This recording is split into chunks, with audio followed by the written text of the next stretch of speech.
मेरे प्यारे मसीही भाई बहनों, आप सभी को जय मसीह की। आज के इस नए वीडियो में मैं आप लोगों का स्वागत करता हूं। मेरे प्यारे मसीही भाई और बहनों, आइए आज के इस वीडियो में हम लोग बात करेंगे कि क्या एक मसीही व्यक्ति को रक्षाबंधन मनाना चाहिए या नहीं। आप लोग इस वीडियो को पूरा देखिए, आप लोगों को जानकारी मिलेगी। वचन के साथ हम आपको बताएंगे कि क्या एक मसीही व्यक्ति को रक्षाबंधन मनाना चाहिए।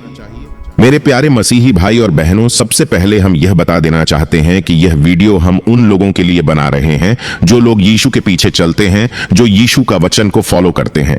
यदि इस वीडियो से किसी को ठेस पहुंचे तो मैं क्षमा मांगता हूं। आप लोग अभी इस वीडियो को छोड़ सकते हैं। तो चलिए इस वीडियो को शुरू करते हैं। यदि आपने अभी तक हमारे चैनल को सब्सक्राइब नहीं किया है तो जरूर कर ले। रक्षाबंधन भारत में हिंदू धर्म का एक प्रमुख त्योहार है, जिसमें बहनें अपने भाइयों की कलाई पर राखी बांधती हैं और उनकी लंबी उम्र और सुरक्षा की प्रार्थना करती हैं।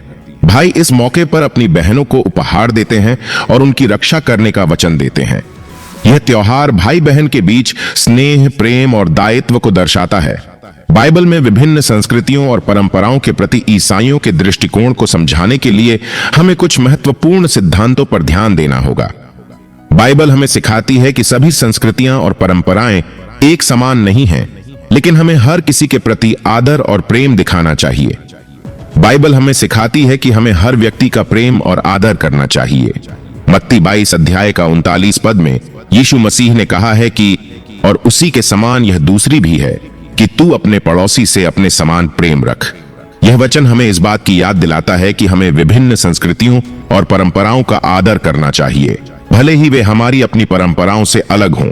बाइबल स्पष्ट रूप से मूर्ति पूजा और अन्य देवताओं की पूजा से बचने की सलाह देती है। निर्गमन 20 अध्याय का 3 से 5 पद तक लिखा है, तू मुझे छोड़ दूसरों को ईश्वर करके न मानना। तू अपने लिए कोई मूर्ति खोद कर न बनाना, न किसी की प्रतिमा बनाना जो आकाश में व पृथ्वी पर व पृथ्वी के जल में है। तू उनको दंडवत न करना और न उनकी उपासना करना, क्योंकि मैं तेरा परमेश्वर यहोवा जलन रखने वाला ईश्वर हूं, और जो मुझसे बैर रखते हैं उनके बेटों, पोतों और परपोतों को भी पितरों का दंड दिया करता हूं। इसलिए ईसाइयों को सावधान रहना चाहिए कि वे किसी भी ऐसे अनुष्ठान में भाग न लें जो मूर्ति पूजा या अन्य धर्मों की पूजा के साथ जुड़ा हुआ हो। देखिए दोस्तों, हम आप लोगों से एक बात बताना चाहते हैं। आप लोगों को बताना चाहते हैं कि जब हम यीशु मसीह पर विश्वास नहीं करते थे तो हम जैसे चाहते थे वैसे करते थे। हम संसार के लोगों की तरह जीते थे, जैसे गाली देना, लड़ाई झगड़ा करना, झाड़ फूंक करना, मूर्ति पर चढ़ाया हुआ प्रसाद खाना। बहुत तरह की चीजों को हम फॉलो करते हैं। उन सब चीजों को करते थे जो आज संसार के लोग करते हैं। हम मूर्तियों के सामने झुकते थे, उनको दंडवत करते थे, उसकी आराधना करते थे। लेकिन अब ऐसा नहीं है, क्योंकि अब हम यीशु के पीछे चलते हैं। अब हम यीशु को फॉलो करते हैं, यीशु का वचनों का पालन करते हैं। आइए आप लोगों को हम एक वचन के माध्यम से समझाना चाहते हैं। हम वचन निकालते हैं। लूका 9 अध्याय का 62 पद पर लिखा है, यीशु ने उससे कहा, जो कोई अपना हाथ हल पर रखकर पीछे देखता है वह परमेश्वर के राज्य के योग्य नहीं। मेरे प्यारे भाई और बहनों, ये वचन हमें बताता है कि जो कोई मेरे पीछे चलता है और फिर से संसार की चीजों में जाता है, संसार को फॉलो करने लगता है, संसारिक कामों को करने लगता है, वह मेरे योग्य नहीं। यीशु मसीह साफ इस वचन में समझा रहे हैं कि जो कोई हल पर हाथ रखता है, मतलब जो कोई यीशु के पीछे चलता है और फिर पीछे देखता है, अपने संसारिक चीजों को देखता है, संसारिक अभिलाषाओं में पड़ जाता है, यह कहता है वह मेरे योग्य नहीं। इसलिए मेरे प्यारे मसीह भाई और बहनों, इसका मतलब यह है कि यीशु के पीछे यदि आप चलते हैं तो आपको संसारिक चीजों की ओर नहीं लौटना है।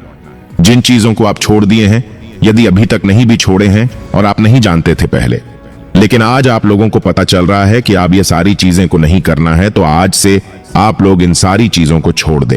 हर एक चीजों को जो संसारिक है, जो संसार के लोग करते हैं, जैसे मूर्ति पर चढ़ाया हुआ प्रसाद खाना, अन्य देवी देवताओं के आगे झुकना, बहुत तरह की चीजें हैं जो संसारिक लोग करते हैं, वैसा आप लोगों को नहीं करना है। यदि आप लोग यीशु के पीछे चलना चाहते, यीशु के पीछे चलते हो, यीशु को फॉलो करते हो।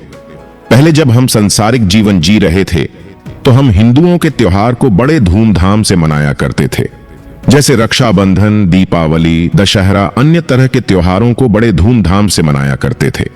लेकिन अब ऐसा नहीं रहा। अब हम लोगों को उसके सदृश्य, संसार के लोगों के सदृश्य नहीं बनना है।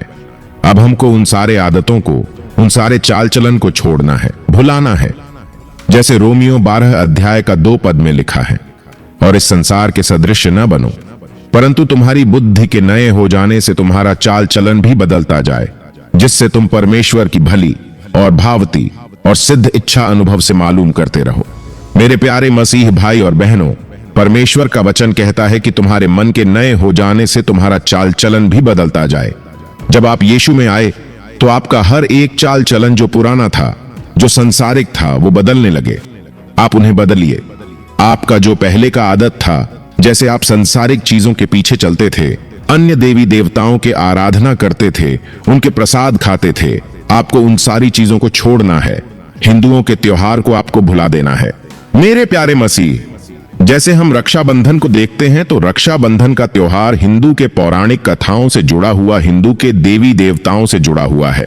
हमको उन सारी चीजों को छोड़ना है, हमको उन सारी चीजों को भूलना है, तभी हम परमेश्वर की इच्छा को जान पाएंगे। यदि आज भी हमारे जीवन में संसारिक चीजें होंगी, हम संसार के पीछे चलेंगे, तो हम परमेश्वर की इच्छा को कभी नहीं जान पाएंगे कि परमेश्वर हमको क्या देना चाहता है। परमेश्वर की इच्छा, परमेश्वर की योजना हमारे लाइफ में क्या है, हम उसे कभी मालूम नहीं कर पाएंगे। यदि हम परमेश्वर की इच्छा को, योजना को, उनकी बातों को समझ नहीं पाएंगे, तो हम अनंत जीवन कभी नहीं पा पाएंगे, क्योंकि हमको सहायता चाहिए उस परमेश्वर की। जब हम उनकी आवाज को नहीं सुनेंगे तो हम उनके पीछे चलेंगे कैसे?